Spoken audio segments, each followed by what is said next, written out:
Okay, so just checking in now, and obviously this is the start of the second part of this video, and you can see we've moved on a little bit from where we left off in the first part, and that's mainly just with the decals. And I decided not to film me putting the decals down because it's no different to any other aircraft I've done with as far as decaling is concerned. And these have gone down fine, and it's just a lot of repetitive techniques. So I thought it would be easy enough just to explain it, and then we can run straight on into the weathering, and that should probably be the end of the talking until the video comes to an end. So should wrap things up a bit easier in this one. So just looking at what's happened here. So the decals have obviously gone on, and now I've also put a coat of GX 100, I think it is, from Super Clear Free from Guns or Mr. Hobby, and that's sealed these in now. So I have had a little bit of trouble just getting them to bed right down into the panel lines, and if I zoom into this roundel here, it should explain what I'm talking about. So hopefully there now you can see that we're right into the panel lines here. And how I got to this actual final part, I couldn't just get there just using micro sole, which is the usual thing I go for. So when all else fails, as far as I'm concerned, I haven't got anything stronger. I do use Tamiya X20A straight, but I don't find it does much more than micro sole.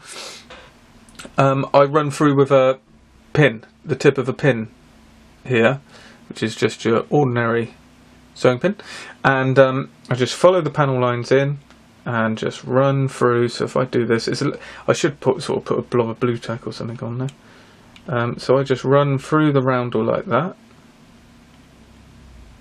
with the panel line, and I find that finally sticks the decal into the panel line. And then when you then do a gloss coat, or in this case the next coat will be a matte coat, that then holds it in there. What I did find is, as I was doing this, I'm also doing the Aero Cobra along with this, those decals stuck a lot better, whereas when I was pulling through here, I was noticing instead of the decal just being cut and pushed into the panel lines, it was actually sort of flapping a bit, and that showed that I haven't got it stuck down very well. So I did put some micro set on to try and get the adhesion a little bit better, but then that was actually fixed by putting on the gloss coat, which then beds the decal down so it's held down, and then I've just gone through it now while the gloss coat's dry, and that's held it in there. So now we can go on with the oil washes. They should run straight through the panel and cut through the roundel like they actually would, or well, like we want them to anyway. It's good for a modelling effect, and that should give the desired effect that I'm looking for. So here you can see the brown's a bit lighter in this video now. Actually, that is what it looks like, so it's not quite as dark as it came across in the previous video. This is all one section as a decal here, but the carrier film's cut out from the H, which is quite nice. So they've gone on all right, and all in all, everything's gone together pretty well. The stencil data, it's not too much of it, and it's not exhaustive. There's quite a bit goes on the underside here in the form of these logos here. I'm not sure what they are. They seem to be telling you about moving parts for flaps and elevators and all the rest of it, ailerons. And then on the top we just got the walk lines, no walk lines even. However, they don't really fit. They're in the place they're meant to go, but they don't quite fit, but I've just gone with it. I'm not worrying too much about it. So now we're going to run on with oils, and in the gloss stage, which this is at, I'm going to pretty much just do panel line washes and try and probably leave it at panel line washes. I might try one or two other type washes. Then we'll get the matte coat on, as well as on the canopy, and then I'll unmask the canopy, maybe even fix it in position depending on how things go, and then we'll get into the proper weathering. So we'll be using neat oils to try and lighten some of these colours and fade them. We'll be using dust washes to show that, obviously, I don't know how dusty Malta is, but we're going to give it a kind of dusty feel, and then work through with pigments from the underside and through the top, and that should bring this build to a finish.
you've just seen me in the previous steps there, applying just general oils neat onto the airframe, just to try and create a bit of there's a few things going on there. So we've got a kind of filter happening, we've got a bit of tonal variation, a bit of sort of dust effects starting to creep in. Hopefully, I don't know if it came across, and I do struggle with the light, and the colour does come across a little bit different. I do need to work out these camera settings, but the brown has come up quite a lot. I hope it's noticeable, and I think it is, even on the camera. So what I used there was burnt sienna. It's also another thing to note with these oils, it's amazing what the different colours will do. I wouldn't initially have gone for burnt sienna. I would have said this is burnt sienna down here, which is obviously quite sort of rusty brown. But that has had the effect of bringing the colour up, so it is, you just got to experiment a little bit. So overall, I've got a little bit of texture, and I say that not meaning real actual texture, but it gives the look, it gives the feel of whenever you look at aircraft, certainly in dusty conditions, you'll see that they're dusty on the airframe, and then where there's been handprints and lots of foot traffic and stuff, there's smears, and that's what I'm trying to do. So I mean, down here there's sort of wear marks a little bit. Again, I don't know how, this would probably be better. Let's go in a bit. So down along here, I've done a bit of wear instead of chipping, which I don't tend to like to do. You don't see an awful lot of it on these type of aircraft, shall we say. I've sort of gone for more browns to try and kind of show that it's worn the colour and changed it, as opposed to it actually being mud on there or anything. It's just, you've broken it up. Obviously, when you've got a matte finish or a matte colour or something that's dusty, if you see it on cars or anything, dusty cars, as soon as you sort of start rubbing it, there's a bit of a shine and a patina that comes across. So that's all I'm trying to do. There's no right or wrong in this, it's just trying to give it the look I'm after. So I thought, I've still got these oils, these have actually been here for a couple days, but I'm sure I can liven them up a little bit. Yeah, there we go. You can't see this on camera, but I've just livened up a very dry burnt sienna. I always put my oils on kitchen towel here, and that leaches off the carrier, which I've forgotten what it's called at the minute, but there's an oil that it's carried in. It doesn't really matter what it's called. Whatever that is, you want to leach that out because it takes a bit of time to dry. What it can do anyway. So I just kind of, all I'm doing here, I thought I'd just talk you through as I'm doing this instead of speeding it up. You can't go wrong. You can't add too much. You can't overdo it, because if you feel like you don't like what you've got, you can either work it into the larger airframe, go into the grey and stuff, or you can just wipe it off with thinners. So that's the one good thing with oils. And it pays not to be too aggressive, because they can also sort of bead up and roll off as a kind of a bit like PVA does, I suppose. I've had that as well. So like I would go really rough like that, but if you go too hard, you'll work through the oil and go back to the glossy coat. So you just kind of I'm just kind of emulating actual wear. So all these brush strokes are sort of where people are scuffing and hand marks and all the rest of it. Oh, you obviously notice I've unmasked the canopy, which there wasn't really any need to show. It's all gone very well. I've glued the canopy on the windscreen and the rear part. This is off. I should actually take that off. That rear section there was glued in and masked up and painted, and then when I undid it, there was some marks on the inside of it which actually prevent you from seeing. There's a little bit of detail in there. So that was put on with Tamiya Extra Thin, but I just used a bit of extra Tamiya Extra Thin to run across the seam, and then just eased it off because it's only a tiny amount, and then I could clean it, and I've glued it back on, and that's not been a problem. I do need to get the aerial masked on here because I've actually forgotten to gloss that or anything. So that needs to go on as part of this stage, really. I might, let's see, in fact, I might be able to just put that in by friction if it's a tight fit. And then that bit here has a piece of glass going in there, so I think right at the end I'll paint that silver. So hoping for a perfect fit from Airfix, which is sometimes a little bit of a silly thing to hope for. We'll come back to this. So it sort of went in there, it's just pushed in. It's not at the right angle, but that doesn't matter for this stage. It's just so it gets hit with the same weathering. I'm getting a bit of silvering going on here, which I've tried to fix. I've tried to slice through it, cut a little bit off, get a bit of micro set under there, try and get it to go back down, but if all else fails I'll probably just gloss underneath it, because I did have, as I was putting the gloss coat on, I saw a bit of silvering, so I cut the decal and went over heavy with the gloss, and I saw that it sunk in there. So as long as I get a bit of something underneath there to take that colour out, that will help. Getting a bit carried away here, I just put too much on the wing there, but as I say, again, I say with oils, they're very, very forgiving. And they just tend to blend like that did there. So the idea here is hopefully is pretty self-explanatory. The idea is to go over this airframe as much as you want with different varying colours of oil until you see the effect that you want. Now I'm getting there. I must admit the panel line wash went on fantastically, and I haven't done it like that before, and that's how I've wanted to do it. That was with quite a heavy pigmented oil mixed with thinners of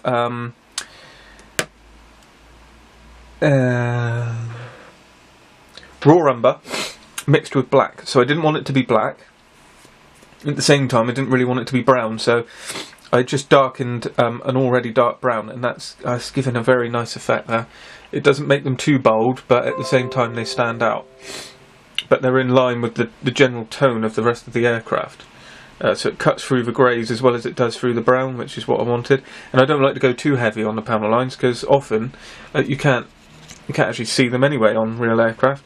So I want them because it improves the look of the aircraft, whether it's right or wrong. But again, I don't want them to be trenches. So, and it's nice to say on this Airfix kit they are very good, and it's even picked out the rivets as well. So it seemed to be just the right amount of oil to thinner. And again, underneath there you can see, hopefully it's not too bold, and that's on a light colour. So it was a really nice blend. So I'm going to go ahead now and keep working these oils in, and then I think we're probably, whether I'll put a bit of a matte coat on here in stages, or whether I just kind of, I don't know, I might do it with sanding sticks or buffing or something. But we're not far off. I've got to weather the underside, but I might do that a bit differently. More dust than anything else. And I think we're somewhere near it. So I'll keep plodding away at this, and then hopefully we'll get to the final reveal.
And I've used MRP soot, which is great stuff, this exhaust soot.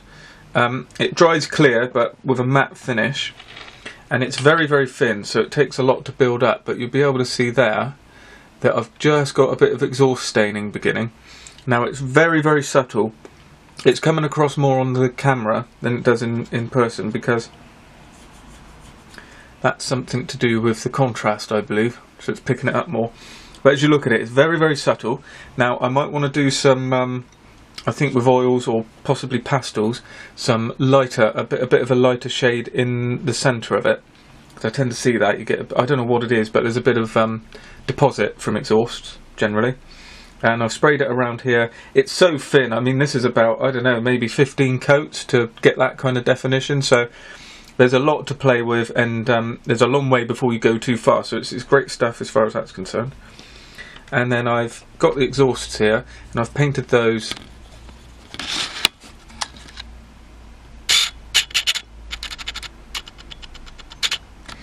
So these have been painted in a light colour, mainly focusing on the front here. You can see it's a bit lighter. There's a sort of deck tan, I think, I started with, and then I just went over lightly with the dark brown, which is deck brown, or I can't see what it is here, but XF79, they're both from Tamiya. And then I've gone over the back two here with the exhausts again, quite the exhaust stain from MRP quite a lot. And I think they're starting to get there, so now the next thing is with pastels and possibly oils, then pastels, to try and sort of get some of that burning look that you see on exhaust. So I'll try and pop a picture up of what I'm trying to achieve. I don't know how close we go because I haven't really done exhaust before, but we'll see what we get at the end, and hopefully we can build on that in the future. So that's it for the minute. So I think when we're all done with this, should be into the final reveal.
Okay, so here we are. I've just been taking some pictures, so they'll obviously follow this little rundown, but just wanted to sort of give the build a talk down. All the parts are finished now and attached, and I'm pretty much happy with it. I have looked online to find out about antenna wires, and I'm going to ask on one of the groups on Facebook whether or not these had the antenna wires. They certainly didn't have them running from there. It's whether they went from the fuselage to the horizontal stabilizers here.